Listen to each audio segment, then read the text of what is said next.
Well, good evening, all. I want to begin first by extending our condolences to all those who have suffered, continue to suffer from the devastation from the natural disasters that we are witnessing around the Western Hemisphere.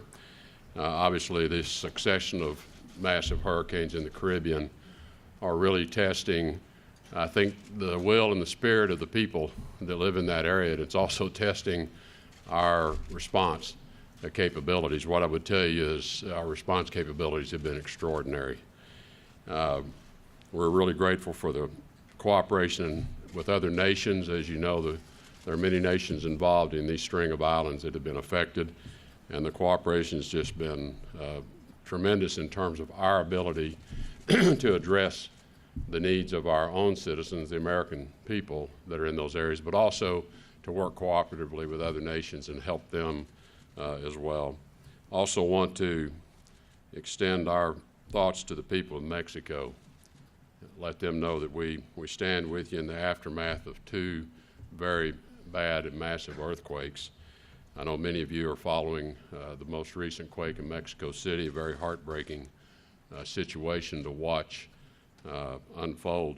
The President did speak to President Peña Nieto earlier today. He expressed his own deep concerns about the situation, also indicated, though, his immediate deployment of assistance to Mexico City of search and rescue expertise, a team, very large team of people who are trained for these specific type of circumstances. Immediately he deployed those towards Mexico City with heavy equipment. President Peña Nieto obviously thanked the President for that, said he welcomed and accepted that assistance, and the President assured him if there are other ways in which we can help, notwithstanding the fact that we're continuing to deal with some significant aftermaths of Hurricane Harvey, Hurricane Irma, and now to the extent we will be dealing with Hurricane Maria. This, I think, is a real testament to the relationship between the United States and Mexico. And again, our thoughts and prayers are with the Mexican people as they're dealing with this terrible tragedy, and again, ready to help them in any way we can.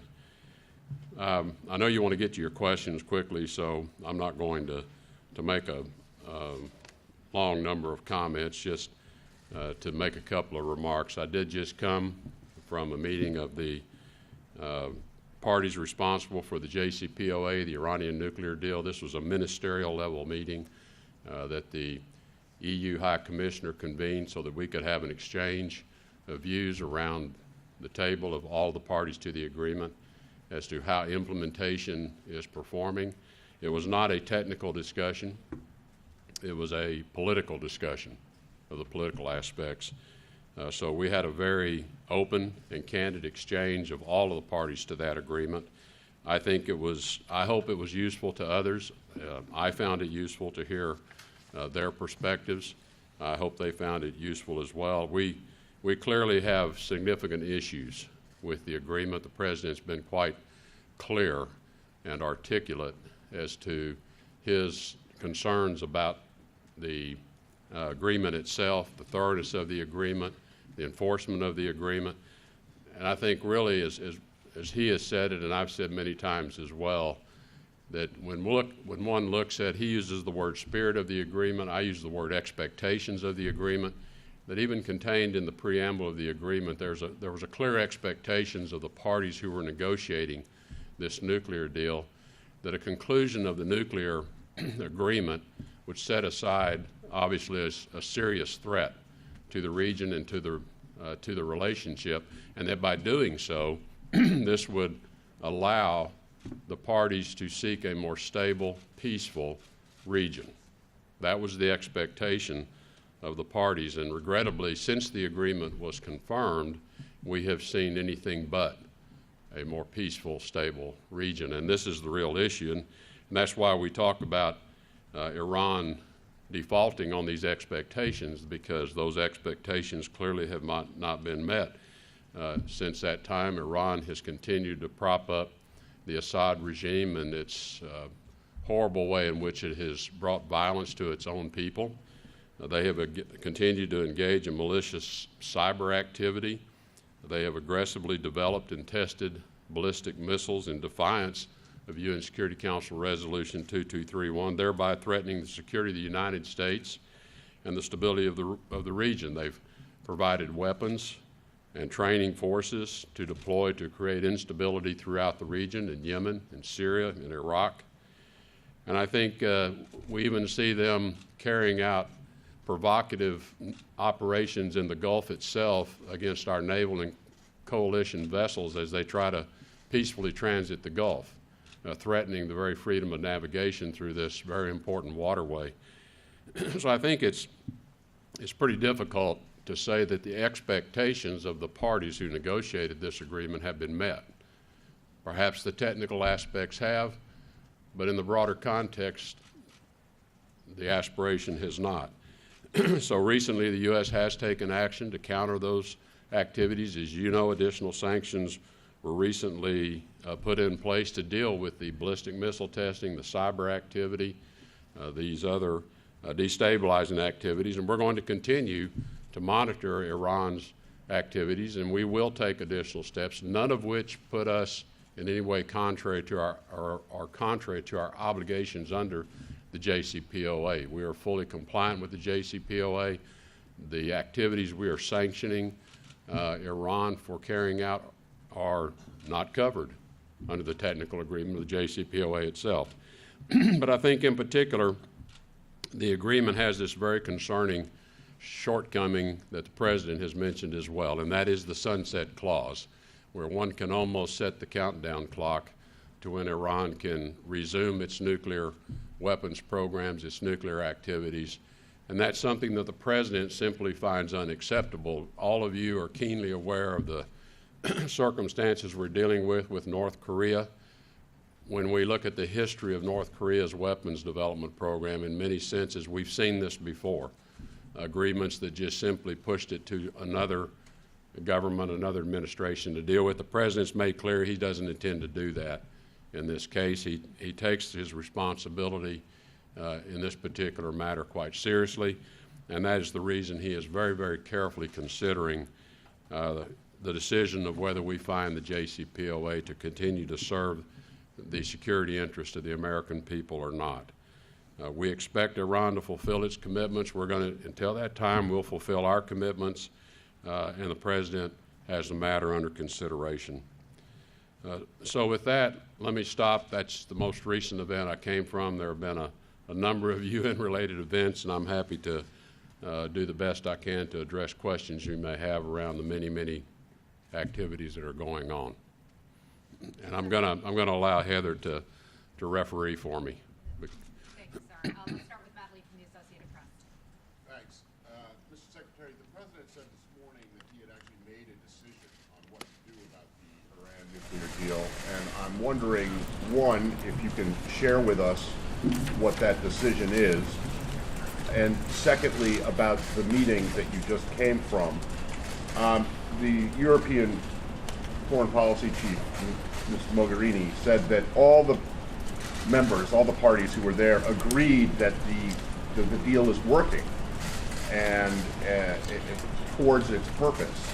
And from what you said just now, you don't seem to fully agree with that. So is that characterization from her correct or not? Well, first, as to the President making a decision, as he indicated earlier, I think in a press avail or spray somewhere, that he had made a decision. He has not shared that with anyone externally. Prime Minister May asked him if he would share it with her, and he said no.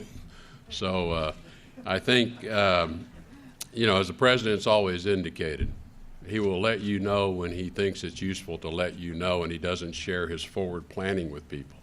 But he, I believe, has made a decision.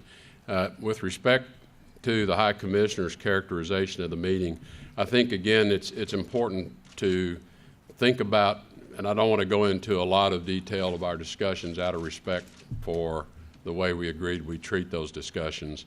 From a technical standpoint, the IAEA reports continue to indicate and confirm that Iran is in technical compliance of the agreement, and no one around the table took exception to that. the political side of the discussion is what I shared with you.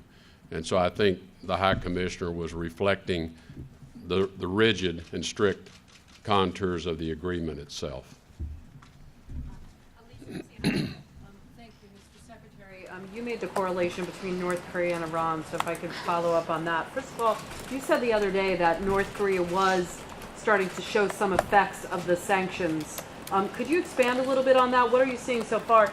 And when you talk about the idea that you want an agreement with North Korea, and then you seem to kind of move the goalpost a little bit on Iran, I mean, I think your counterparts would say that yes, that the expectation was always there that this might, and the hope, I think, that Iran would improve its behavior, but that was never written into the agreement. And so what do you say to those that are concerned that why would North Korea make an agreement with the United States if it's going to go back on its word and it's on its agreement? And does this hurt the credibility of the United States in making deals in the future? Thank you. Well, I think in terms of an agreement that we would strike with North Korea would be of a very different nature than the Iranian JCPOA, which by its title is a joint commission plan of action. It doesn't even contain the word agreement in its title. And this is one of the challenges. So what we really have is a plan that then was agreed and memorialized. We would take a very different view of the nature of the North Korean agreement. And it is because while the threat is the same, it's nuclear weapons, the issues surrounding North Korea are very different than the issues surrounding Iran. Iran is a large nation, 60 million people. North Korea is a smaller nation, the Hermit Kingdom, living in isolation. Very different set of circumstances that would be the context and also the contours of an agreement with North Korea, many aspects of which don't apply between the two. So the threat's the same, but the nature of the agreements are going to be quite different in terms of what's necessary to achieve the objective, a denuclearized North Korea and Iran that never pursues nuclear weapons. So the endpoints obviously are the same, but the elements that allow you to achieve that are very, very different. Dave Clark from I'm sorry on that. On the North Korean sanctions. We have some indications that there are beginning to appear evidence of fuel shortages. And look, we knew that these sanctions were going to take some time to be felt because we knew the North Koreans, based on information that the Chinese had shared with us and others had shared with us, had basically stockpiled a lot of inventory early in the year when they saw the new administration coming in anticipation of things perhaps changing. So I think what we're seeing is a combined effect of these inventories are now being exhausted and the supply coming in has been reduced. But there are indications that there are shortages of fuel in particular, and I think we will see latent evidence of the impact of the other sanctions that have been put in place. Dave Clark from AFP. Thank you. Mr. Secretary, this was your first encounter with the Iranian Foreign Minister, Mr. Zarif. How did that go? Given the deep concerns you have about Iran's behavior, do you think their officials are people that you can negotiate with? Well, the Iranian people, first let's talk about the Iranian people, are a very well-educated, very sophisticated population. So their leaders similarly are well-educated, very sophisticated, and Foreign Minister Zarif certainly is in that category. So yes, whether we can agree, that's another thing. We certainly have very different views of this relationship. And I think in many respects, one of the great challenges for us is coming to some understanding of what defines this U.S.-Iran relationship. Because it's not a particularly long-standing relationship. It's only been in the current relationship in place for about 40 years. It was born out of the revolution with our embassy being seized. It's been scarred by terrible attacks against our men and women in uniform enabled by Iranian capability. So this is it's a relationship that's never had a stable, happy moment in it. And I think if we ever get the chance to talk, perhaps that's where we ought to start talking is this going to be the way it is for the rest of our lives and our children's lives and our grandchildren's lives? And we've never had that conversation. So I don't know. We'll see. It was a good opportunity to meet, shake hands. The tone was very matter of fact. There was no yelling. We didn't throw shoes at one another. It was not an angry tone at all. It was a very, very matter of fact exchange of how we see this agreement very, very differently. David Jackson, USA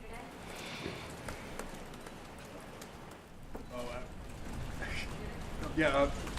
Secretary Tillerson, why is Mr. Trump keeps suggesting that he's going to kill the Iran deal, but he won't tell us exactly what he's going to. Why is he stringing this out, and why is he speaking of the agreement in the way that he is? All in due time. Why not go ahead and say what the decision is now rather than keep people in suspense? Well, there is additional work that goes with that decision. So, I mean, yes, it's very easy to make a unilateral decision and say I'm doing it and then, let the cards fall where they may, let the dust hit the ground where it hits. But in terms of how do we want to prepare ourselves and others for a decision? So I think the president, I think he's going about it in the correct way. He's being very deliberative. He has heard he's heard the arguments from both sides. If no one wanted to make that argument, then someone would put that case together and say, but we have to think about it from this perspective. He's listened to all of that, and I think we've had sufficient time to get our own kind of direct understanding of this agreement and how it functions, and see how the implementation works, see how the IEEA works. And so I think the time has come for a decision to be made, and it is the president that has to make the decision, and he has really considered the input, thinking about it from all the angles. And so, I didn't know he was going to say today he's made a decision. I knew he had, but I didn't know he was going to say he had. So if he had just not said that, you wouldn't have been asking me this question. If he does recertify, what happens then? Mr. Secretary, thank you very much. President Rouhani said today there would be no alterations to the existing deal and that it would be, frankly, a waste of time, he said, to talk to the Trump administration about a new one. He also said the Iranian people deserve an apology for President Trump's insulting UN address. All of this together looks like the atmosphere to diplomacy is getting worse. How do you respond to this?